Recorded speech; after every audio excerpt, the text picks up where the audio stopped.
more happiness and more learning in your Java programming. Yeah, thank you, Parita and Divya. Everyone, thank you so much. I wish lots of success and new learning in the upcoming year and hope this pandemic will end soon and we will meet face to face to have the more interesting learning. Okay, so now let us begin today's session. But before I share my screen, can we have a little bit revision of last session? I guess last session we discussed so many things which were helpful from the interview point of view. Yes or no? Right? We evaluated certain expressions and all. So can you recall yesterday two lectures what we have done? Anyone?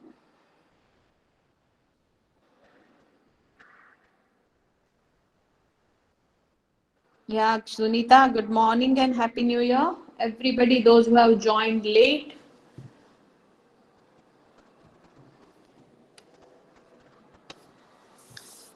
Fine. So can we revise it quickly? Come on, guys. We want to complete this chapter today. So we don't want to waste much time. Let us be interactive enough.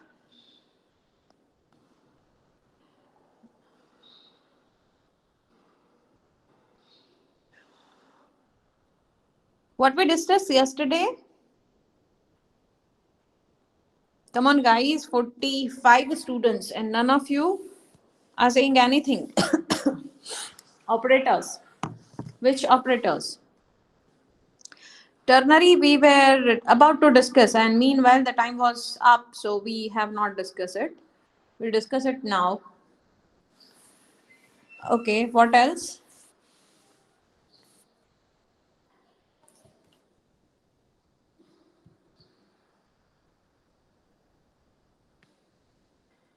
Logical. Yes, we have learned the logical operators. So we learn arithmetic, left shift, right shift, and or.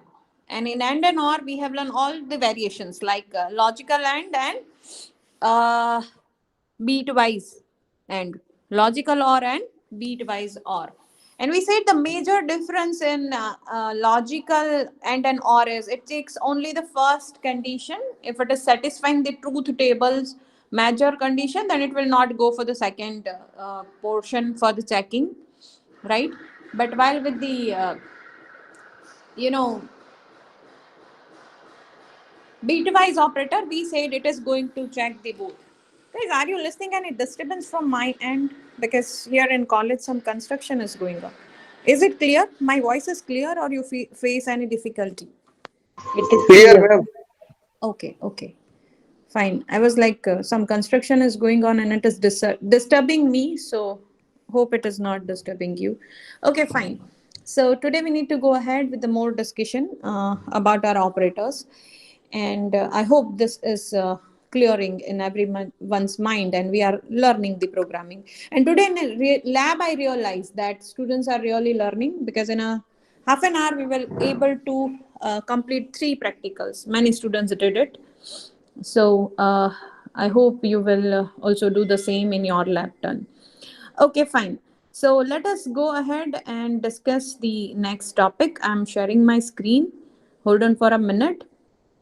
With that, if you're having any other doubt in the installation or anything which is bothering you, like technical doubt or something related to subject, you can ask me. Anybody. And if not, then we are going to go ahead. Okay, so meanwhile it gets started, can anyone list out the assignment operators?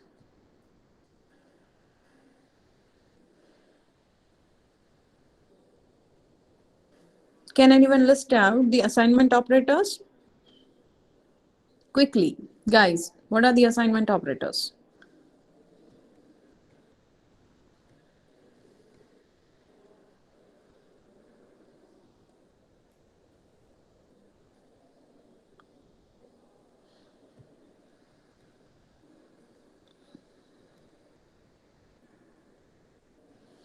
What are the assignment operators?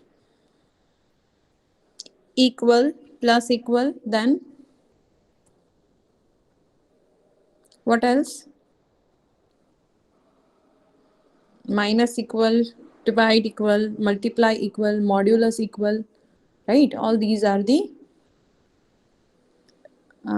okay, God, I guess I missed it. Okay, guys, mm, give a second.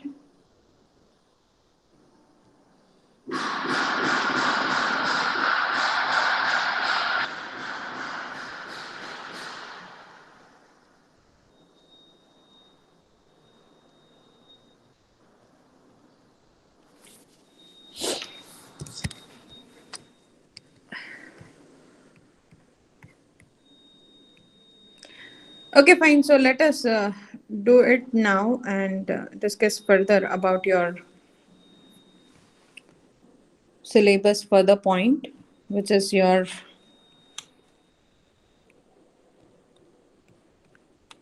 unit number 1. We are talking about the assignment operators. And when I say assignment operators, it is usually used to assign the values, right? And the associativity is from right to left. Whatever value is there at the right hand side, we are going to assign it to left hand side operator, right? So we called associativity means the direction in which your compiler will execute that statement. Fine. So now we are moving ahead and discussing about, um, I guess here, this is done, ternary operator, right? Ternary operators. And I guess I have again forgot to apply the animation, but it's fine. Can anybody tell me the outcome of the code which is there on my screen? Giving you the code. Or I'll do one thing, I'll just copy it and you can just see it and tell me where we were.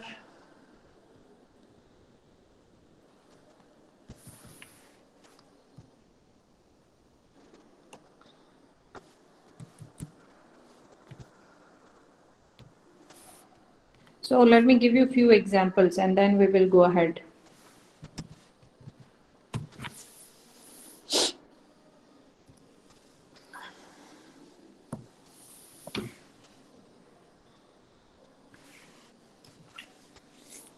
So can you tell me the outcome?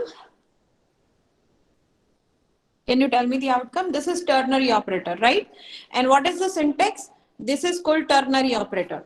Ternary operator, the symbol is question mark and colon, right?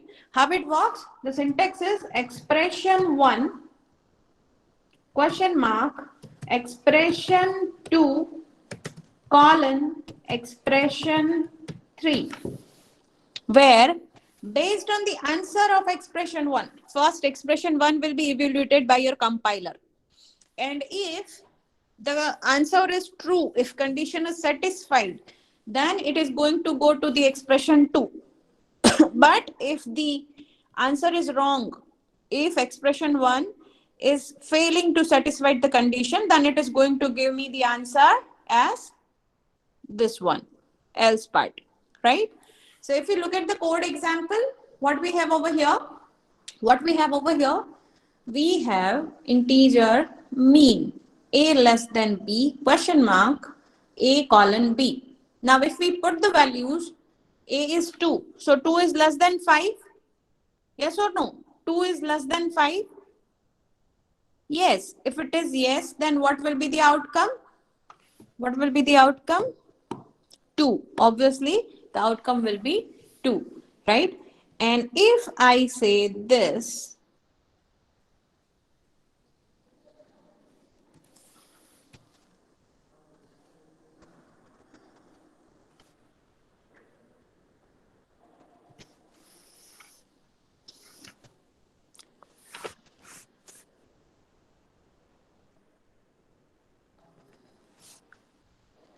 just a second.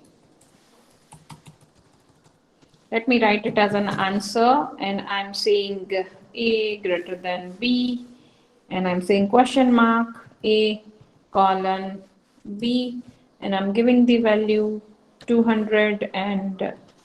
500 and I display the answer, then what will be the outcome?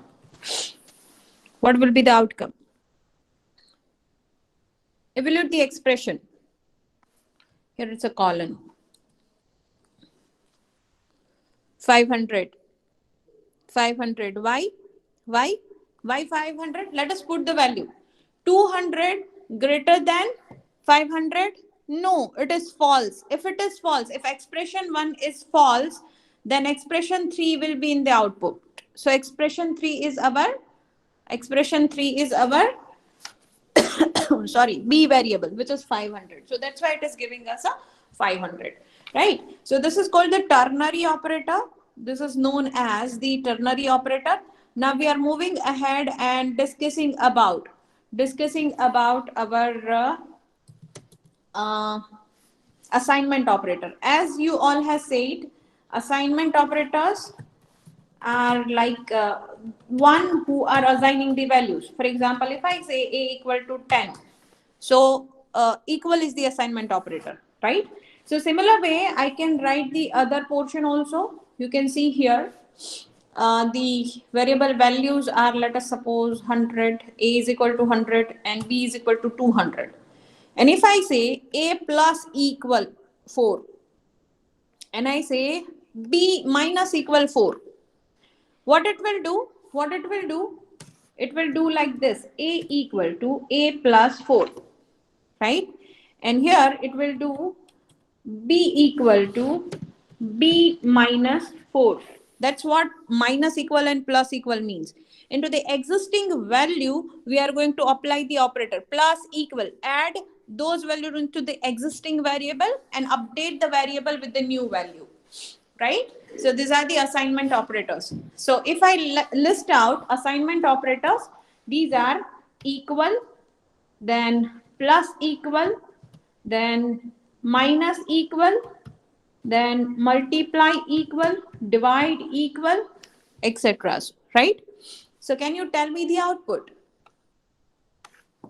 Can you tell me the output? A is equal to 100, B is equal to 200. A plus equal to 4, B minus equal to 4. And I'm printing A and B. What will be the outcome?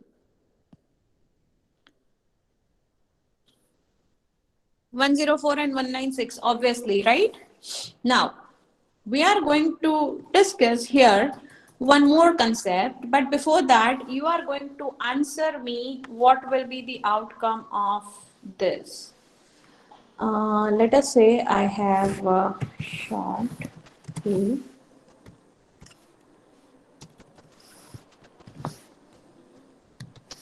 I have short B equal to 5 and I am saying short answer is equal to A plus B. And if I display answer, what will be the outcome?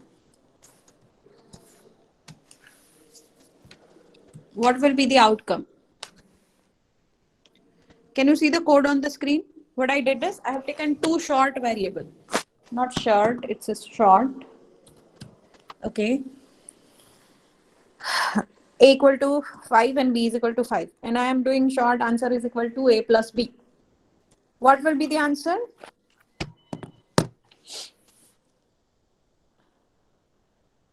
Guys, I'm waiting for your reply. What will be the answer?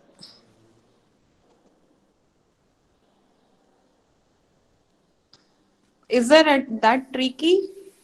We are just adding A and B. What will be the answer? Or it's like, ma'am is asking simple question, not possible. That's why you all are thinking. Quickly, guys. Am I audible? 10. Ramesh is saying 10. Okay. What about others? Fanny is saying 10. Faze is saying 10, 10, 10. Okay, 10. Okay, fine. I'll tell you. The output will be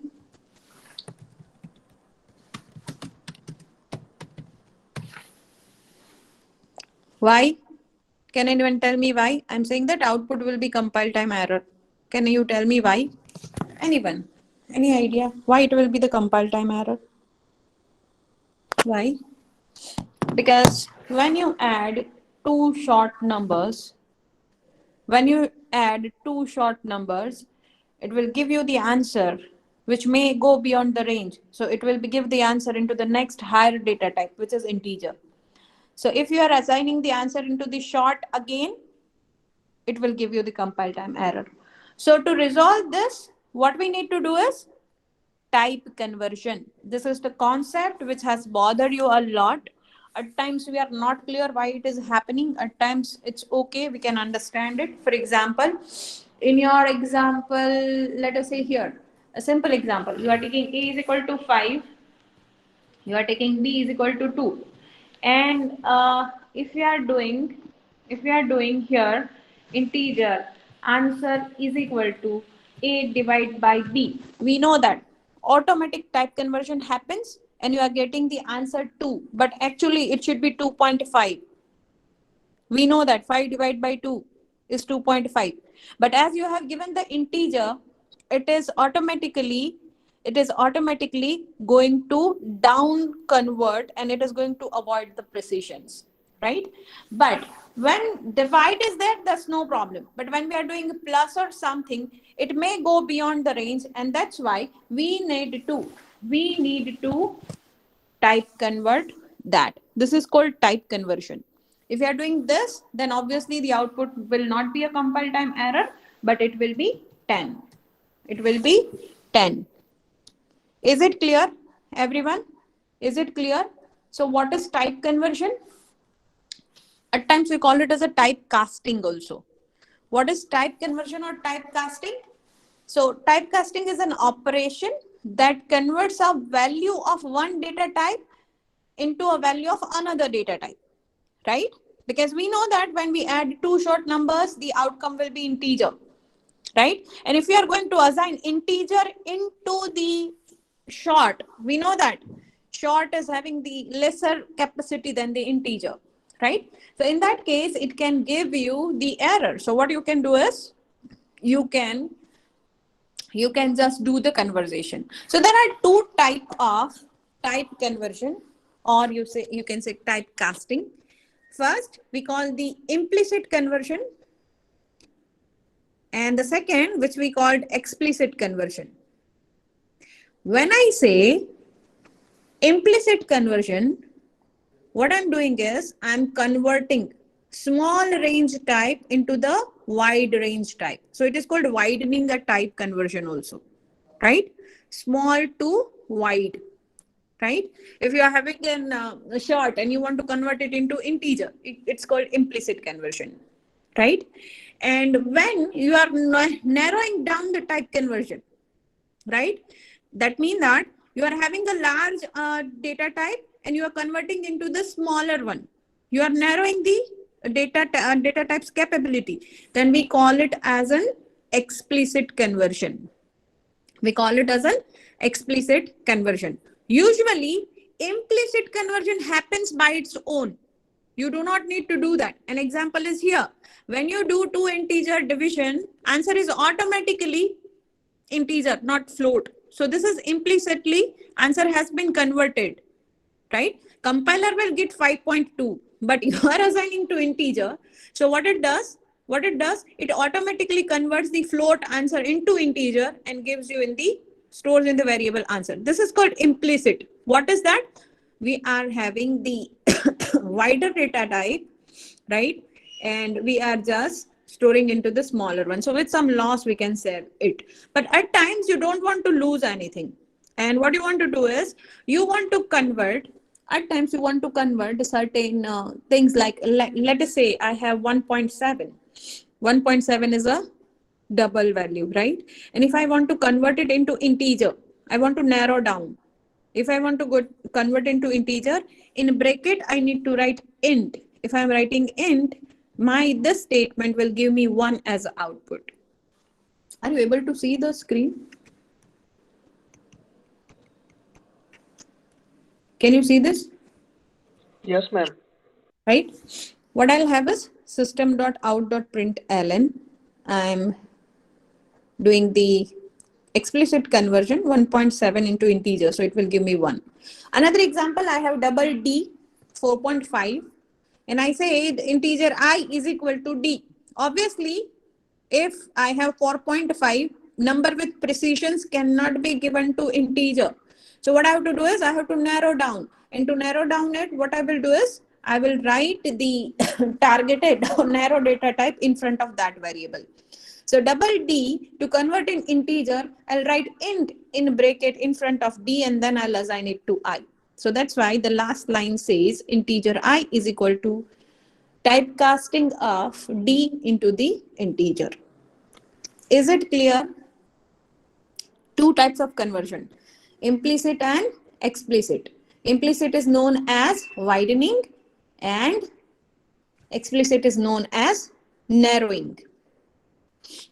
Anybody having any questions, any doubt up till now? Anyone?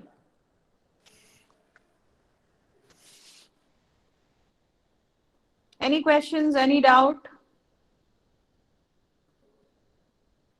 Say yes or no. Okay. No, ma'am. Okay, fine. So let us check our unit number 1. What it says, unit 1. We started our discussion with introduction to Java and elementary programming, where I discuss Java language specification and API, JDK, IDE. I explain all this term. We learn how to create, compile, and execute a simple Java program, right? Then we learn about the programming style, documentation. Errors will do gradually. When in labs we are encountering through the errors, we'll learn one by one how to resolve it. Reading input from the console, we said there are 3 ways. Either you can use the buffered reader class, or you can go with the scanner class, or we can go with the console class. We said identifiers are the names given to your class, variable, array, any point, method name, where whatever you are using. Then we learn about the variables. We said variables are the container that holds the data value. And if we want to create named constants, right, we can use the keyword final, right? We learn the assignment statements. Obviously, in the lab also we have assigned value by applying equal and certain expressions we are using. We learn about naming convention, how to give name to a class, interface, and a variable. We learn about the data type. I said numeric, boolean, character, string, and certain operations over it. We learn about the literals. We said we can have a character literal. Literal means as it is. Your compiler is going to take that value as it is. Fine. We learn how to evaluate the expressions. So through various, operators, we try to learn it. Right? Yes or no? Guys, just a second. I'm running out of battery.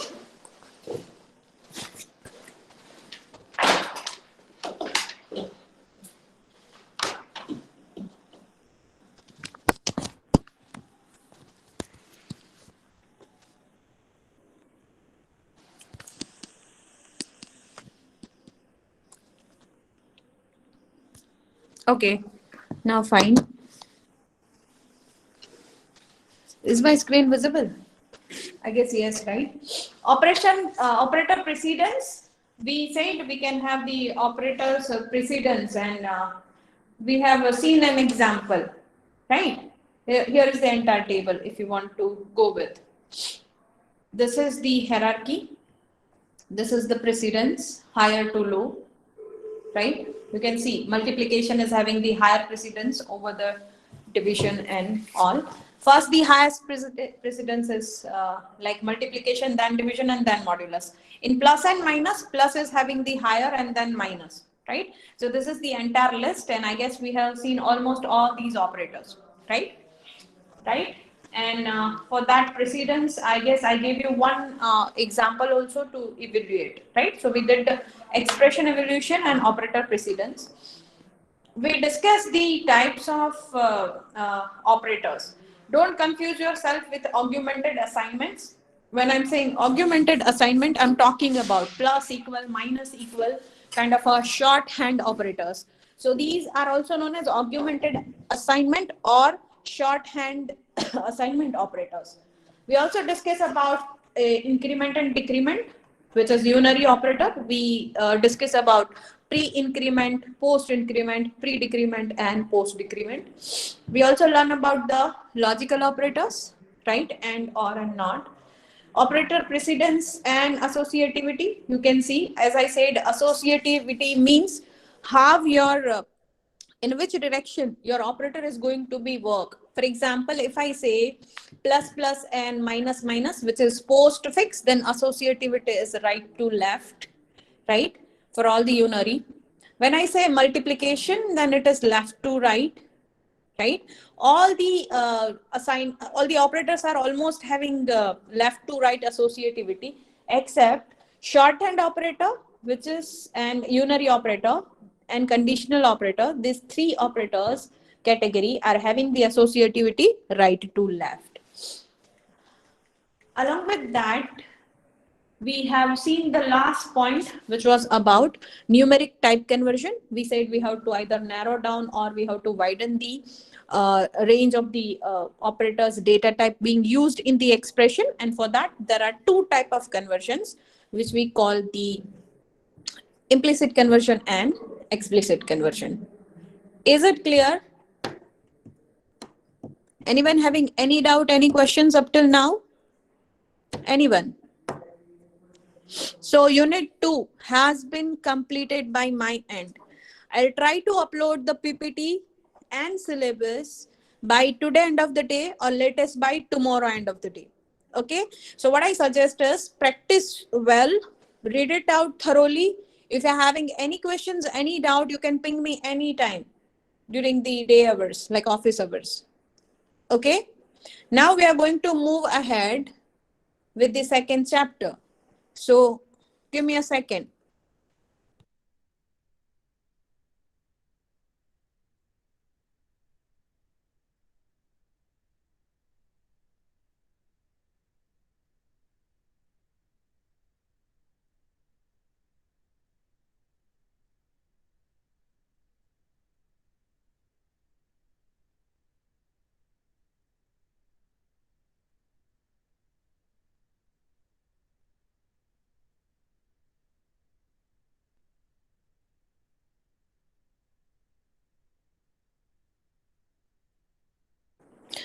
Okay, so let us start our discussion of unit number 2.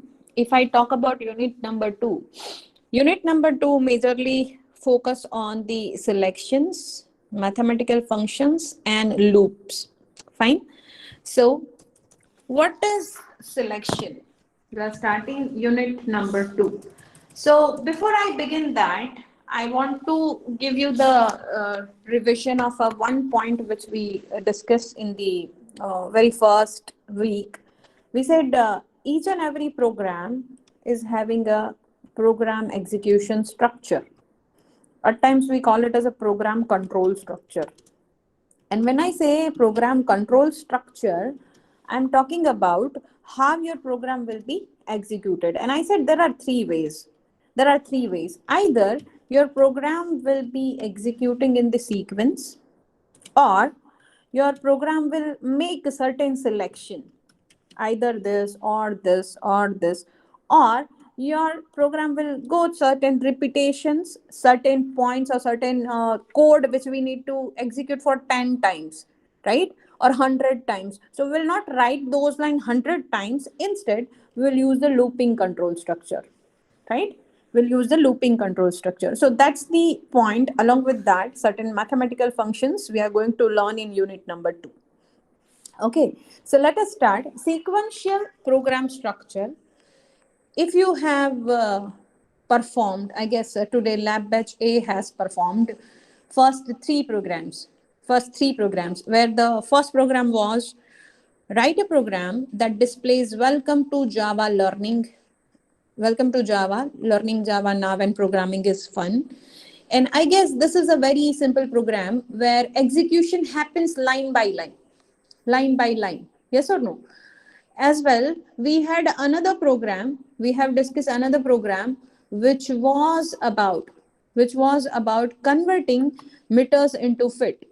So we were taking input into the meter, right? Even if we are taking input from the user, but the execution flow is line by line. Execution flow is line by line. For example, you can see here, practical 3, what I have is import java.util.scanner because I want to read it from the user. I have written public class practical 3, and then we are saying that public static void main string args, and we are asking user to enter length in a meter. So this input we are taking from the keyboard, and whatever input user is giving, we are going to store it inside a variable x, right? So we said input.next double in x, and then we are applying certain mathematical formula to convert your meter into fit. So the equation is fit is equal to meter into 3.28084, right? And then finally we're printing the fit. But if you look at the entire program structure here, everything happens line by line. First line will be executed, then second line, then third line, then fourth line. So there is nothing which is going as per the selection. But at times there is a situation where you want to go with certain selections. For example, if you want to check whether the entered number is negative or positive, whether the entered number is negative or positive, you need to make certain selection, right? Right? So let us make a program. We say it as a number check, right? So we are saying user enter a number, right? And whatever user is entering, I'm taking it inside an integer, right? And as it is integer, I have to use the next int, right? And now I have to make a selection whether user has entered a positive number or negative number. So how can I check it? How can I make it? Like now my output will be entered number is negative, or it can be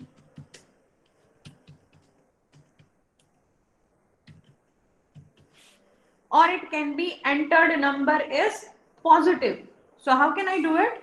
Either this or this, and both can't be possible, right? At a time only one. Either number will be negative or it will be positive. So how can I check it? Only one statement has to be displayed. So this can be happen when there are choices, when there are possibilities that either we can select this statement for the execution or that statement for the execution. We have if condition with us. We say if number is less than 0, then number is negative, right? Right? Else we say number is positive, right? Else number is positive. Is it okay, guys? Are you getting what is going on? Right? So let me save this program and let us run it.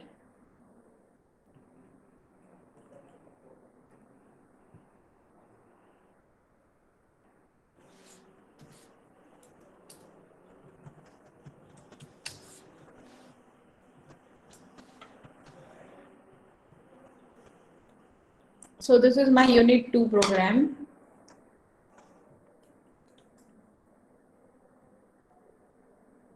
I'm going to upload all these programs also, whatever we are discussing, so that you can take as a reference. So I'm saying numcheck.java. Now let me run that. So it is there in my programs unit 2 folder, and I'm compiling it. Java numcheck.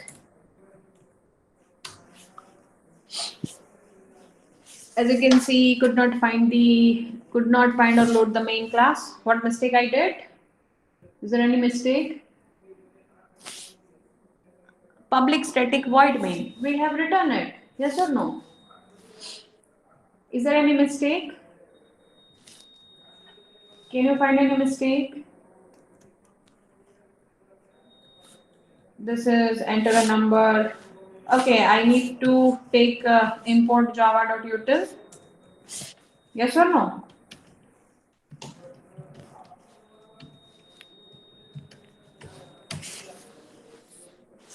Anything else? Anything else is missing? Main started. I have taken an scanner class object. I have taken an number. I said if this, then print this, right? I said else, if it is not true, if condition is false, then print this, right? Then I ended my main method over here, and then I ended my class over here. Public class numcheck. Anything missing? I couldn't find. Could not load. What is the name? Numcheck. Numcheck. I guess it's fine. Oh, util dot scanner. But that's not an issue. Public static void main string args. Okay, fine. Can you find any error? Anyone?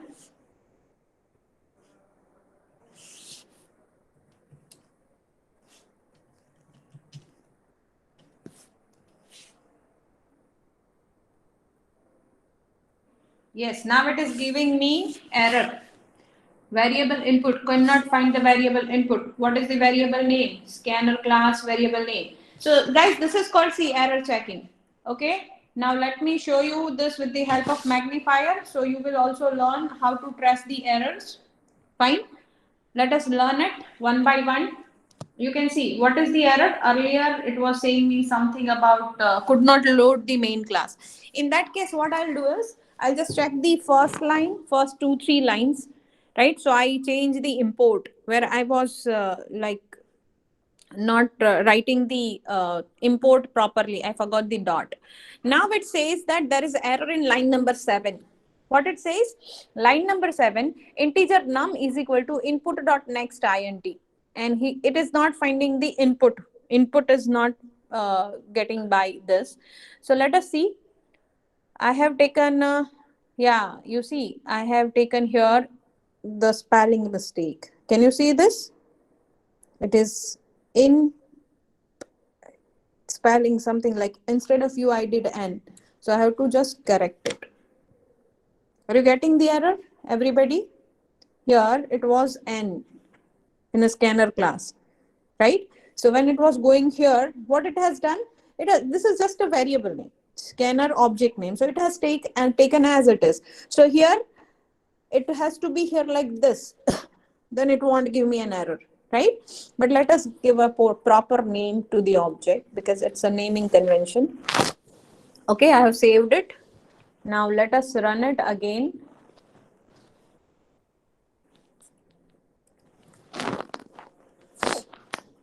Can you see this? Now it has been compiled properly. So what I have to write is Java numcheck. Now, if I enter -4, it says number is negative. So if you now see the flow, flow is being decided based on the condition given inside the if selection, right? If the condition is true, it will hold the first portion, it will execute the first portion. So you see, if number is less than 0, we said if number is less than 0, then enter number is negative. In that case, the else part will be ignored, right? And if I run it again, so right now if condition is true, so that's why it is executing the if part. But now if I enter a positive number, it will go to the else part, right? It will go to the else part. Now, what about this? What about this? I have entered 0. It says enter number is positive. Logically, 0 is not negative, not positive, right? So this kind of thing we have to handle by our own. So what we will do is we can add multiple conditions. We can add multiple if. We call it as a if, later if. So we are giving one more thing over here. We said if number is less than 0, then it is negative. If number is greater than 0, then it is positive. Else we will say to user, else we will say to user that you have entered 0, because this is only these are the only three possibilities that we have. Yes or no? Yes or no? Only these three possibilities we have with the number check. Fine. So we are saying to user that entered number is negative if number is less than 0. Somebody has unmute himself. Kindly mute. Okay. Here I say entered number is 0. So this is called ladder if. This is called ladder if. I have saved it and I'm running it again. So I have to compile. Right? What it says, else if. Sorry, if else I have written, I have to write else if. Okay, so you can see, you can now easily trace the errors. Okay, can you see that my program has compiled properly? Okay, so now I am running num check. I entered -2, it says number is negative. I entered 56, it says number is positive, and I am entering 0. It says entered number is 0. Is it clear, guys, how to use else if else? Yes, ma'am. This is called ladder if. Okay. So this is about your unit 2. We are going to do that. We are going to learn all the if else conditions and all. So if I say selection, there are various version in the selection statement. So we can use if statement. If statement is the only statement where we are not checking any else. For example, if you want to do the division, right? Suppose you want to do a division. So I'll make another program. Let us name it as division. What is the condition for the division? If I want to divide two numbers, the denominator should not be 0. In that case, I require two number. So I'm saying enter number 1, right? And then I'll say enter number 2, right? And I have to make sure that if I'm dividing number 1 by number 2, then my number 2 should not be 0.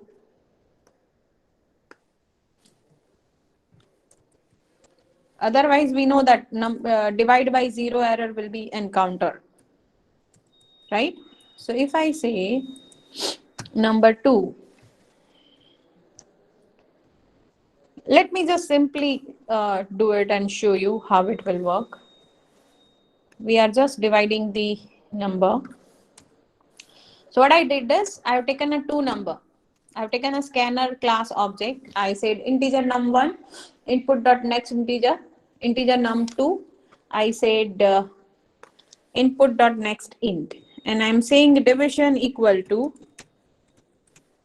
here I'm just concatenating num1 divide by num2. Okay.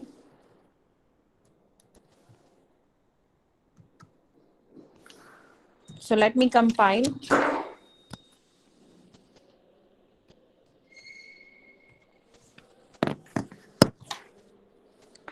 Java C division.java.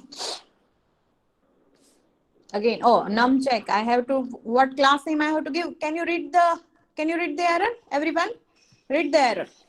What is the error? It says division.java error. Class numcheck is public, should be declared in a file named as check numcheck.java.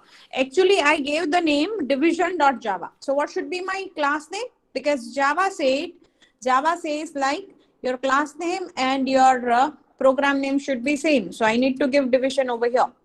So gradually you will learn all this thing, right? So wherever you are finding arrow, you see Java 2, then I need to check that line. Java 2 is the line number 2. Okay. Can you see that? Division.java line number 2. Then there is something wrong in line number 2. So I change it to division and now it's working fine. So if I write over here, let us say I'm entering 4 and 2. Obviously the answer is 2. Now I'm running again and I'm saying 4 and 0. What is this? Can you read the error? This is called exception and we call it as a runtime exception. So in Java, there is a special error handling facility provided. Java gives you the proper error message. So there is built-in messages for all these errors. For example, when I am trying to divide, when my denominator is 0, num1 divide by 2, if my num2 is 0, it is going to throw me a runtime exception. It means that runtime error. This is not compile time because you see my program java c.division.java is compiling very well. But when I'm running it, there is something wrong in the input, and that's why the runtime error has been generated, right? So these runtime errors are called the exception. So this is arithmetic exception, which is having the message divide by 0, divide by 0, right? So the runtime exceptions can be handled by user. We have to write a condition. What condition? We say if num2 is not equal to 0, then divide it, right? And if you have a single statement and if you are not doing the curly braces, it's fine. Are you getting? If you have a curly single statement after the condition, for example, here I have if condition, if number 2 divided by 0. This is single statement, right? So if I'm not doing any curly braces, it's fine. I can just give this, right? And same is with the else. In else also I have another one single statement to be executed, right?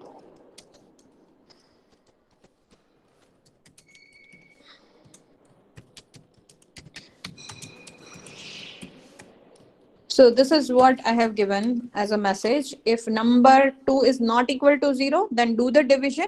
But if number 2 is 0, then I'm giving a message, right? So what I did is over here, I have handled the runtime exception. Can you see this? So this is else if, right? At times you don't want to give any else. At times you don't want to give any else, right? So what we will have, only number 2 0, then and then it will run, otherwise not. Otherwise will not get any message, right? It has run and now I'm giving 0. So you see no message, nothing, because we have just given the if condition. Right now it has not gone to the if condition, and that's why system.out.println has not been executed. Are you understanding all the variation of if? System.out.println will be executed if condition is true, right? So right now, if I'm running the number 1 as 4 and number 2 as 0, it will go nowhere. And that's why I'm not getting anything in the output.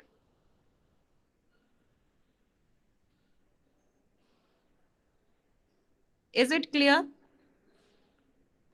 Any doubt, any questions up till now? Anyone? So we're talking about selection. Selection could have various variations. From that, the first one is if statement, where we have only the condition is satisfied, then and then we'll go inside the if, otherwise not. So there is no else part. Another thing is two-way else, if else, which we have seen. We have given here the else part. So this is called two-way if, where we have if and else both. Okay.